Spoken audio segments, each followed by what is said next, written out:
Air India just discovered a Boeing 737, a 737 that the airline literally forgot it owned, 43 years old, parked in a remote corner of an airport for over a decade, missing from paperwork, missing from records, missing from memory. When the airport finally demanded it be removed, Air India's response was simple. What plane?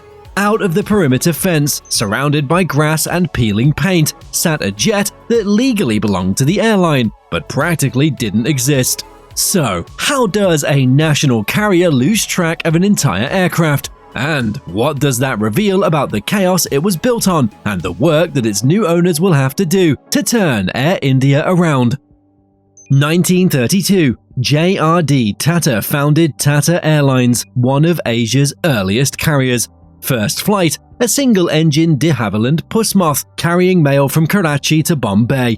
By 1946, the airline was known as Air India Limited. Independence came, the government acquired 49% in 1948. By 1953, full nationalization, Air India International was born. June 8, 1948, a Lockheed Constellation named Malabar Princess takes off from Bombay, now Mumbai, bound for London. Air India's first international flight.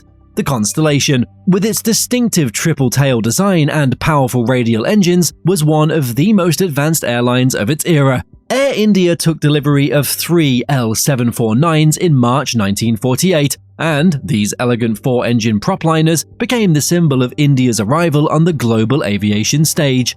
Named after Indian royalty, Malabar Princess, Rajput Princess, Mughal Princess, they carried passengers across continents in style.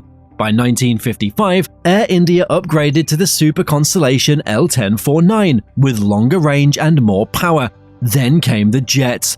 1960, Air India becomes the first Asian airline to operate a jet, the Boeing 707, specifically the 707-420 with Rolls-Royce Conway engines. Named Gauri Shankar, a statement that India was ready to compete on the world stage. But the real icon arrived in 1971, the Boeing 747 Emperor Ashoka, 31 747s, a mix of 200s, 300s, and 400s, operated across decades. Air India's 747s weren't just aircraft, they were flying palaces, lavish interiors inspired by Indian art, the famous Maharaja Lounge on the upper deck, menus designed around the Four Seasons, your palace in the sky. In the 70s and 80s, flying Air India meant something. Glamorous, aspirational, it put India on the aviation map. From Malabar Princess to Emperor Ashoka, Air India had gone from carrying mail to flying palaces, but behind the ads, the foundations were already cracking. The decline didn't happen overnight, it accumulated. Overstaffing became endemic. Government interference paralyzed decision-making. Bureaucracy replaced commercial logic. Fleet planning became a political exercise. While Emirates opened triple-daily A380s to India via Dubai, Air India cancelled flights for lack of serviceable aircraft and flew old 777s with dated cabins. Meanwhile, the competition was transforming. Emirates, Qatar Airways, Singapore Airlines, young, aggressive, efficient carriers built from scratch to compete globally. Modern fleets, world-class service, strategic hubs designed for connectivity. By the 2000s, money was hemorrhaging. The carrier that once symbolized Indian prestige was becoming a symbol of institutional failure. And then came the decision that would shatter everything. A merger that looked logical on paper, but would create the administrative black hole where a 737 could simply disappear.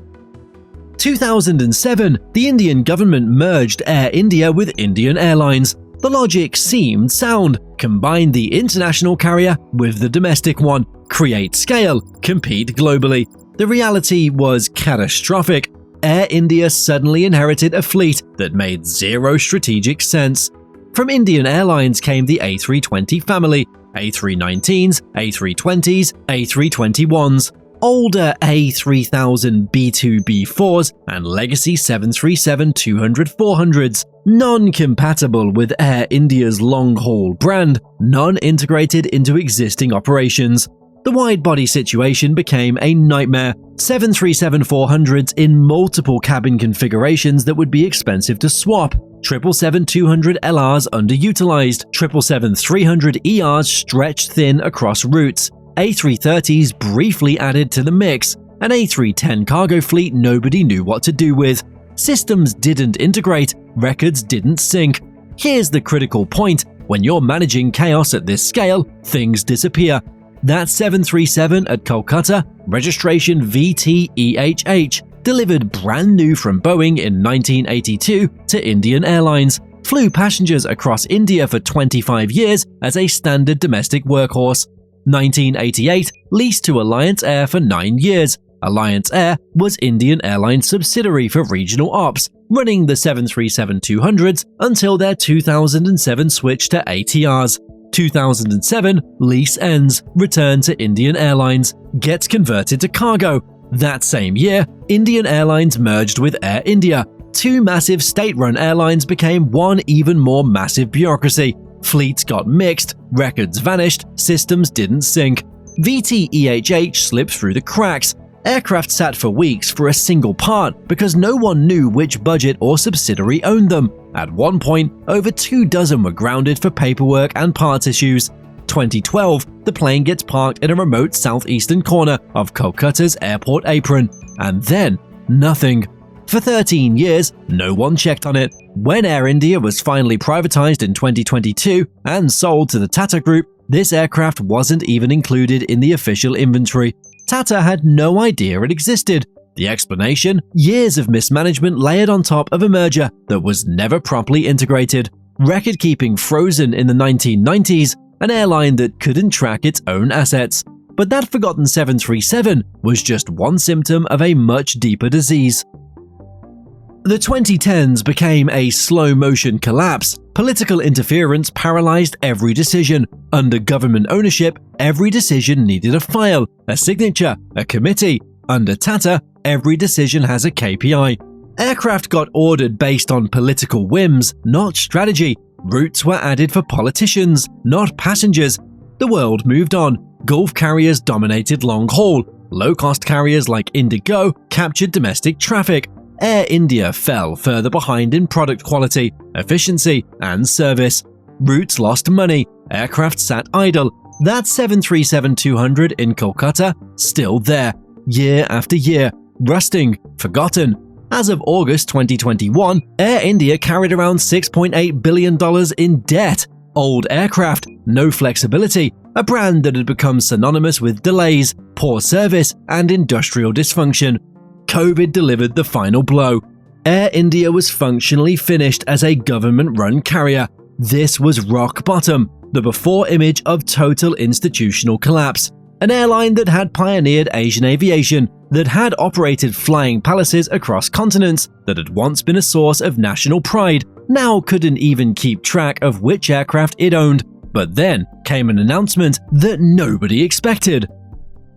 January 2022, Air India returns to the Tata Group. 90 years after JRD Tata founded it, the airline came home. India celebrated. For many Indians, Air India isn't just an airline, it's in textbooks and movies. Watching it decay felt personal, seeing it reborn does too. But celebration alone changes nothing. The question was whether Tata could actually fix what decades of government mismanagement had broken. They launched Vihan.al, Sanskrit for the dawn of a new era. It laid out 5 pillars: fix the balance sheet, standardize the fleet, overhaul the product, rebuild the network, and reset the culture. And then they did something that shocked the industry. February 2023, Air India announces an order for 470 aircraft, the largest aircraft order in aviation history. 220 Boeing aircraft, 190 737 MAX, 10 777X, 20 787, 250 Airbus aircraft, 140 A320neo, 70 A321neo, 6 A350-900, 34 A350-1000. Total cost $70 billion at list prices. The strategy is surgical. By 2030, Air India will operate one of the youngest, most efficient fleets in the world. A350-900s and A350-1000s anchor global expansion. 787-9s handle Europe and Asia. 777-9s become ultra-premium flagships. A321neos open up regional long-thin routes. A320neos dominate India's exploding domestic market. A consistent product across the fleet, modern cabins, standardized operations, new brand identity, new service culture. The airline that forgot it owned a 737 now has a fleet strategy designed to challenge Emirates and Qatar Airways head-on. But here's what separates this from past promises: the execution is already happening. December 2023, Air India takes delivery of its first Airbus A350-900, originally destined for Aeroflot but redirected after sanctions. 6 total A350 arrived by March 2024, with the remaining 34 featuring Air India's completely redesigned cabins. New build A350-1000 start 2026. The new A350 showcases what's coming. Ex-Aeroflot business class features 28 private suites in a 1-to-1 configuration with direct aisle access and sliding privacy doors. Premium economy gets 24 wide seats with 38 inches of pitch. Economy gets 264 seats with mood lighting and 12-inch HD screens. These aren't concept renderings, these planes are flying daily, building crew familiarity before expanding to international routes.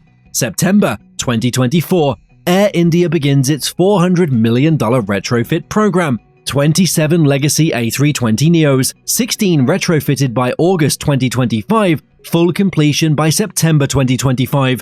Wide-body phase, 40X B7878, 27X B777, started July 2025. First B787 to US, scheduled return to India in December 2025. 2 to 3 month in 2026, full by mid-2027. The transformation isn't scheduled for someday, it's happening now. Monthly deliveries, retrofits accelerating, routes expanded, on-time performances climbing, domestic OTP up double digits since 2022, complaints per 10,000 passengers down, load factors on routes like Delhi-NYC have been up.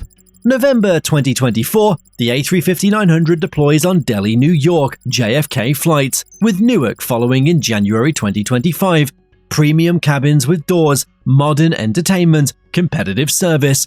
This is Air India going head-to-head with the Gulf carriers and North American majors on their turf. None of this guarantees success, execution can slip, competition won't stand still, and India's domestic market is price-sensitive. But for the first time in decades, Air India has a plan, capital, and ownership to deliver. The airline that once couldn't remember owning a plane is now building a global network with purpose and precision.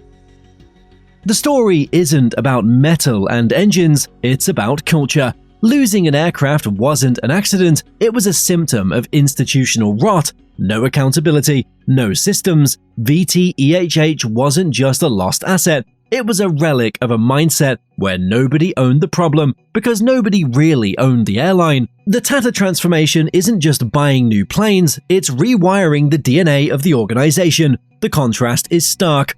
Old Air India lost track of an entire Boeing 737, operated aircraft it couldn't maintain, ran an unwieldy Frankenstein fleet, hemorrhaged billions, faded into irrelevance while competitors soared. New Air India, 470 aircraft ordered, new cabins rolling out across the fleet, routes expanding strategically, service standards rebuilt from scratch, a unified, laser-focused strategy with execution backing it up. The forgotten 737 is the before photo, the symbol of everything that went wrong. The 470 aircraft order is the after, the proof that this time it's real. And the transformation is visible in ways that matter. Passengers noticing new interiors, crews prouder of their product, aircraft consistently on time. The Maharaja isn't just a nostalgic logo anymore, it's becoming a competitive threat. A Boeing 737-200 sits abandoned in Kolkata for 13 years. Rediscovered during a cleanup, sold and hauled 1,900 kilometers by road November 14, 2025 to Bengaluru for maintenance engineer training. A cockpit shelled by an Indian highway, seats pulled, systems stripped. A relic of chaos, a monument to mismanagement. But while that plane was rotting, something else was being built.